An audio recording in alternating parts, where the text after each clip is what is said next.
ప్రధాని నరేంద్ర మోదీకి కాంగ్రెస్ ప్రభుత్వాన్ని విమర్శించే హక్కు లేదని మంత్రి ఉత్తమ్ కుమార్ రెడ్డి అన్నారు.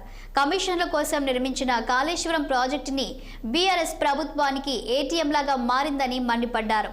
ప్రాజెక్టుపై పూర్తి స్థాయి నివేదిక ఇవ్వడానికి కేంద్ర ఎక్స్పర్ట్ కమిటీని నియమించిందన్న ఆయన రాష్ట్ర ప్రభుత్వం నుండి 19 రకాల నివేదికలను కమిటీ కోరిందని తెలిపారు. 3 రోజుల్లో పూర్తి స్థాయి నివేదిక అందుతుందన్న ఆశాభావం వ్యక్తం చేశారు. రాష్ట్ర ప్రభుత్వం దగ్గర ఉన్న పూర్తి సమాచారం కమిటీకి అందించడానికి రాష్ట్ర ప్రభుత్వం సిద్ధంగా ఉందన్నారు. అన్ని రకాలుగా తెలంగాణ ప్రభుత్వం కమిటీకి సహకరిస్తుందని మంత్రి ఉత్తమ్ కుమార్ రెడ్డి తెలిపారు.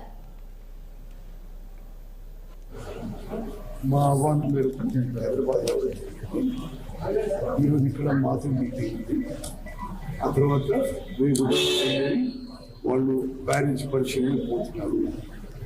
మేము కూడా మా దగ్గర ఉన్న అన్ని డాక్యుమెంట్స్ కాగితాలు ఇచ్చి పూర్తిగా సహకరించుకుంటున్నాం. వాళ్ళకు కూడా విజ్ఞప్తి చేస్తున్నాం.